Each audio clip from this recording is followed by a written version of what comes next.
Es una colangiopatía obstructiva neonatal. Es un proceso inflamatorio.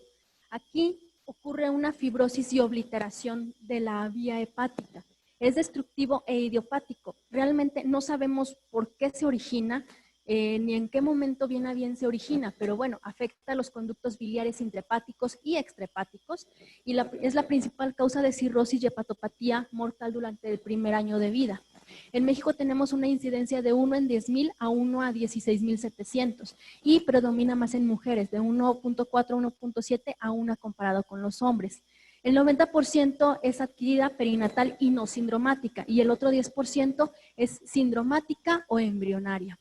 La sindromática está asociada a otras anormalidades extrahepáticas. Aquí van a encontrar distintas malformaciones como asplenia, polisplenia, defectos cardiovasculares como situs inversus, malrotaciones intestinales, atresias intestinales, alteración pancreatobiliares, anormalidades de la vena porta, arteria hepática, vesícula biliar atrófica y se presenta más en niñas, otra vez madres diabéticas y o con tirotoxicosis. Vamos a encontrar también como que puede ser llamado con el síndrome de VAMS y se relaciona a una mutación específica. En el no sindromático, aquí es el 90% de las ocasiones o de las veces que se presenta, no sabemos por qué. Se sospecha que puede ser por un virus prenatal, como un reovirus tipo 3. Hay muchísimas teorías, ahorita vamos a ver algunas. O como un rotavirus grupo C o un CMV. También se habla de que puede ser genético, asociado con antígenos del sistema de histocompatibilidad HLA-B12, o bien con alteraciones inmunológicas precipitadas también por un virus. O sea, si se dan cuenta, cuando tenemos tantas posibles causas, es porque no sabemos, es porque no tenemos idea de dónde vienen. Y esta tiene asociaciones ocasionales, no es que se vayan a presentar siempre, pero puede haber atresias como esofágica y ayunal anorrectal y un tipo atípico de atresia biliar cística en la que el árbol biliar parece que tiene un quiste de colédoco, pero es una atresia. Entonces, tiene muchos detalles. La cuestión es que es compleja muchas veces de diagnosticar y de tratar aún más. La etiología, como les dije, pues se ha encontrado hasta 500,000 de polimorfismos de nucleótidos únicos. Por ejemplo, en el cromosoma 10q24, que produce la adicin 3, que se expresa en el hepatocito y el epitelio biliar. Aquí vamos a tener que la espectrina se va a ver alterada, que es una proteína de membrana. Es una de las teorías que nos dicen que de ahí pudiese venir. Otra es un polimorfismo en GATA3, que nos origina también otros datos como ictiosis vulgar, hipoparatiroidismo, sordera neurosensorial, etcétera. O sea, todavía no tenemos un gen específico, sino hay muchísimos polimorfismos que pueden originarla. Y recientemente se ha encontrado que ciertas toxinas, esto se ha visto más en animales, la biliatresona, que básicamente se encuentra en el epazote. Animales que comen mucho de epazote, sus hijos pueden llegar a tener atresias biliares, pero solamente se ha visto en modelos animales, pero también se está estudiando esta parte ahora. ¿Qué va a pasar? ¿Cómo vamos a sospechar nosotros una atresia de vías biliares? Va a ser una ictericia tardía, va a ser una ictericia que se va a presentar hacia la segunda semana de vida. No va a ser la clásica en la que a las 24 horas de vida ya está amarillo, que es también patológica, pero no va a ser que a los 7 días por la mala alimentación, no. Va a ser hasta las 2 semanas. La mamá te va a decir, ¿sabe qué? Es que se veía bien, tenía un bonito color y después empezó a ponerse amarillo y las popós empezaron a cambiar y la orina también empezó a cambiar. Entonces va a haber acolia, va a haber coluria. Ustedes pueden encontrar en la exploración hepatomegalia, incremento de la bilirrubina total a expensas de la directa. Directa es aquí lo importante, ¿va? Es lo que va a estar elevado. Y puede haber una elevación moderada de transaminasas, o sea, hay algo que nos hable de una alteración hepática, también elevación de fosfatasa alcalina, pero por ejemplo podemos encontrar albúmina y la glucemia normales. El cuadro que les presenté en la valoración de las ictericias, si se fijan, se deriva hacia este lado, en la bilirrubina, aumento de la bilirrubina directa y infecciones intrauterinas. Ahorita vamos a ver todas estas, pero aquí tenemos la atresia biliar, que sería una de las causas a descartar en hiperbilirrubinemia a expensas de directa. Hay varios tipos, tenemos 3 tipos. La primera es una obliteración del colédoco con libre tránsito por los conductos proximales, o sea, va a ser esta fotito de acá, si alcanzan a ver. ¿Esa? ¿Es esta? en la que no va a haber como tal una atresia muy marcada. La tipo 2 va a haber una obstrucción del conducto hepático, pero a nivel del hilio hepático, y puede haber como una dilatación de un quiste en los conductos. Y aquí hay libre tránsito por los conductos cístico y colédoco, pero en la tipo B puede haber obliteración de ambas estructuras. Y en la tipo 3, que es honestamente la más frecuente, el 90% no se identifican conductos hepáticos, en hilio, va a haber un hilio dilatado o con libre tránsito. Esta parte puede que les lleguen a preguntar, porque es parte de la Cartilla Nacional de Salud.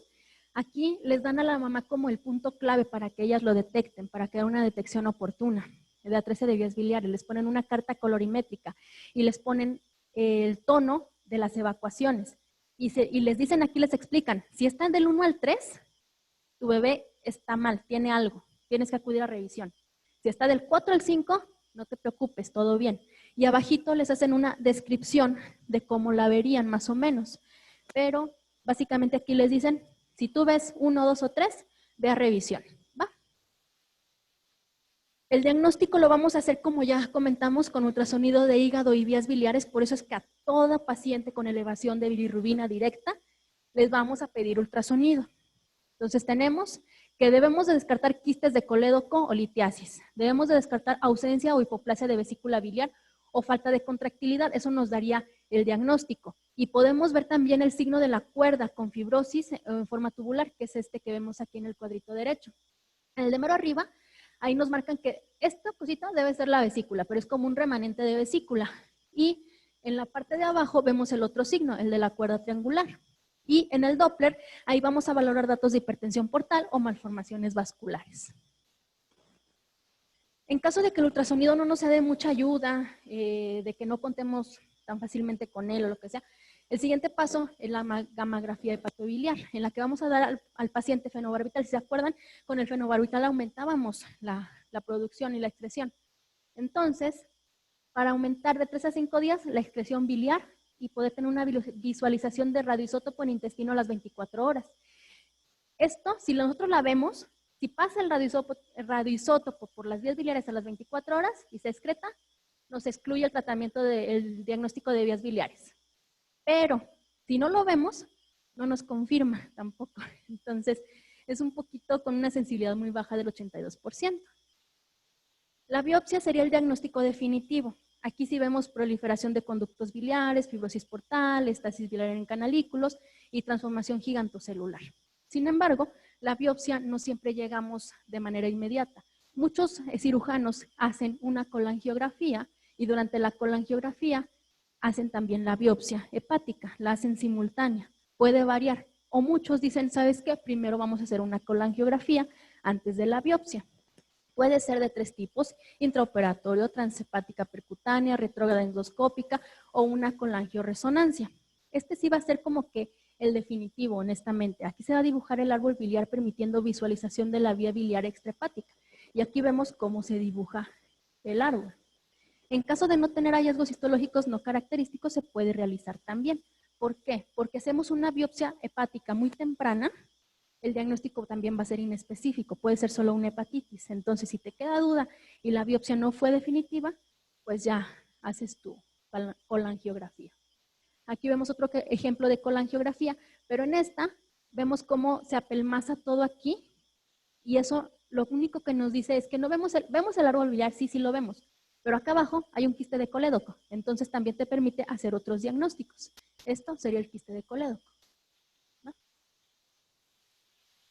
Ok, ¿qué nos dice el siglo XXI? El siglo XXI en su página tiene esta guía muy práctica que nos define los casos de cómo los vamos a manejar. No sé si les puedan preguntar algo de eso, porque al no haber una guía de práctica clínica, esto es lo más cercano que encontré que maneja el gobierno. Si tenemos un caso sospechoso, pues aquí debemos de ver primero si las evacuaciones son hipocólicas, acólicas, y bueno, aquí es básicamente cuando la mamá llega y dice, evacúa raro. En un caso, ¿qué dice? Sospechoso. Este es sospechoso de colestasis y esta es una sospecha de atresia de vías biliares. Aquí además hay acolia, hipocolia y la bilirrubina directa es mayor de 2. Cuando ya tenemos un caso muy probable de atresia de vías biliares, Aquí el ultrasonido nos dice que hay una vesícula muy pequeña, menos de 15 milímetros de longitud, o que no se observa vesícula biliar. Ya después pasamos a un caso confirmado, en el que ya hicimos un gamagrama o una colangiografía, donde no observamos paso de la bilirrubina al intestino. Y un caso descartado en el que hicimos la gamografía o la colangiografía y sí se observó el paso de bilis al intestino y pues ya descartamos la atresia.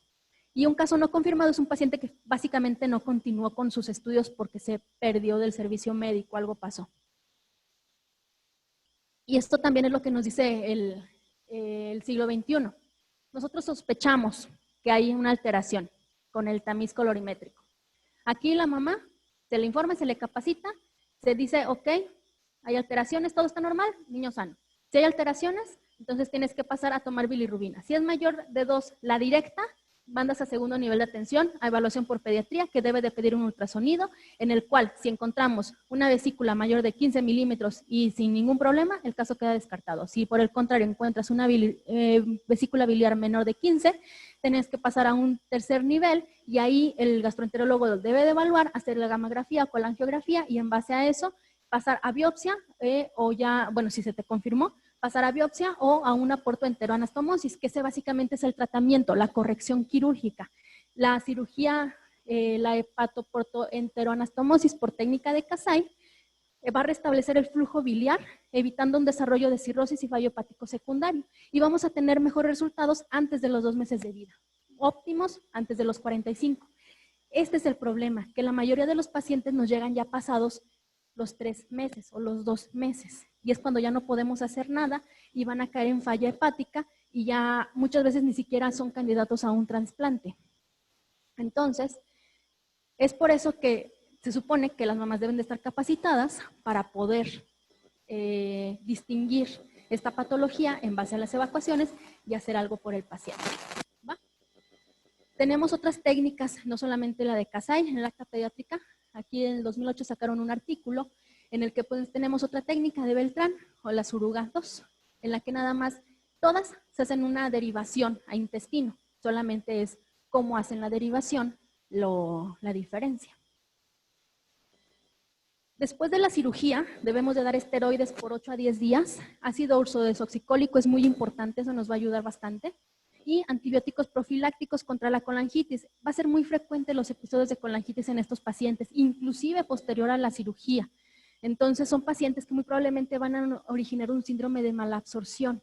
Debemos de manejarlos suplementando vitaminas liposolubles y dando un manejo nutricional en conjunto. Después de que se hizo la cirugía de Kasai, bueno, si fue antes de los 60 días, tenemos baja posibilidad de requerir trasplante hepático. Si son antes de los 45 días, a 5 años, la posibilidad todavía es baja, pero en algún momento probablemente van a requerir un trasplante hepático. Y damos el seguimiento mediante las bilirrubinas. Si la bilirrubina total es mayor a los 3 meses, la verdad, el pronóstico es muy malo. También valoramos la ganancia de peso, la citis. Si presenta algún dato de esto, va directito prácticamente a trasplante hepático, ya que falló la cirugía. ¿Qué complicaciones podemos tener? Pues lo de un hepatópata, hipertensión portal, fibrosis hepática, llegamos a cirrosis, la deficiencia de vitaminas liposolubles y cardiomiopatía también se ha visto en estos pacientes inclusive. ¿Dudas, preguntas?